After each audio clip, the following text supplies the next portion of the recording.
Maningning Miklat ay isang kilalang makata at pintor mula sa Pilipinas. Ipinanganak siya noong February 9, 1973. Sumakabilang buhay siya noong December 22, 2000. Si Maningning ay mas kilala sa kanyang mga tula na nagpapakita ng kanyang malalim na pangunawa sa kalikasan, pag-ibig at mga personal na karanasan. Ang kanyang mga tula ay puno ng imahinasyon at talinghaga na nagbibigay daan sa mga mambabasa na magkaroon ng iba't ibang interpretasyon at pangunawa sa kanyang mga akda. Ang mga akda ni Maningning Miklat ay nagmula sa kanyang personal na karanasan bilang isang dalaga na lumalaban sa mga hamon ng buhay. Isinulat niya ang kanyang mga tula sa wikang Ingles at Filipino na nagpapakita ng kanyang kakayahan sa pagpapahayag sa dalawang wika. Isa sa mga kilalang akda ni Maningning ay ang tanyag na tula niyang Bonsai na nagpapakita ng pagkakaugnay ng tao sa kalikasan at ang pagiging limitado ng tao sa kanyang kakayahan na kontrolin ang lahat ng bagay. Sa larangan ng sining, si Maningning Miklat din ay isang magaling na pintor. Ang kanyang mga obra ay nagpapakita ng kanyang sensibilidad sa mga kulay at forma na naglalabas ng kanyang damdamin at kaisipan sa pamamagitan ng kanyang mga likhang sining. Sa kabila ng maikling buhay niya, naging mahalaga si Maningning Miklat sa larangan ng panitikan at sining sa Pilipinas. Ang kanyang mga akda ay patuloy na nagbibigay inspirasyon sa mga mambabasa at makata hanggang sa kasalukuyan.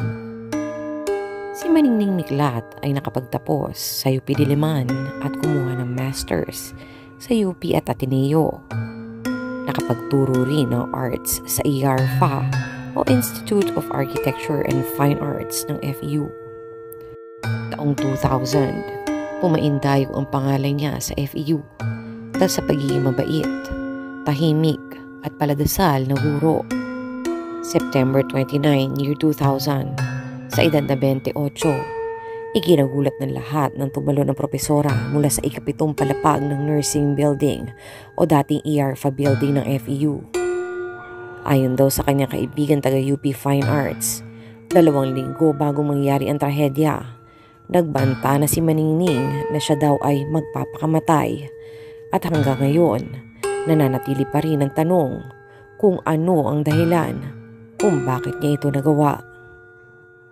Nagtago man ang katotohanan at sanhi ng pagpapakamatay nito, nanatili naman ang kakilakilabot na experiences ng mga estudyante sa ikapitong palapag ng nursing building sa tuwing sasapit ang alas 8 ng gabi. May naririnig daw silang umiiyak at may parang kung anong hangin ang mararamdaman mo na siyang magpapatayo ng iyong balahibo. May isang beses daw na nahinto magturo ang isang propesora sa isang panggabing klase sa ikalawang palapag dahil sa isang tunog ng pagbagsak ng kung ano mula sa itaas nila, tila isang matinding kalabog. Mayroong narinig na insidente na nagpakita raw si Maningning sa elevator sa naturang building at minsan naman daw para may kasabay ka sa pagbaba at biglang hahawak sa likuran mo. Mararamdaman mo raw ito lalo na pag nag-iisa ka.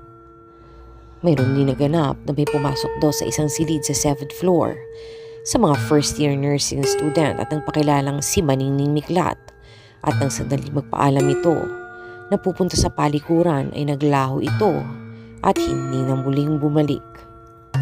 Minsan pa raw itong nagpapakita sa ilang estudyante sa hallway.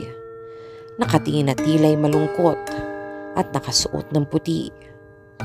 Maging sa konektado nitong education building, ay takot ang mga panggabing klase na sumilip sa daan papuntang nursing building. Ganoon din sa chapel ng FEU sa tabi ng arts building.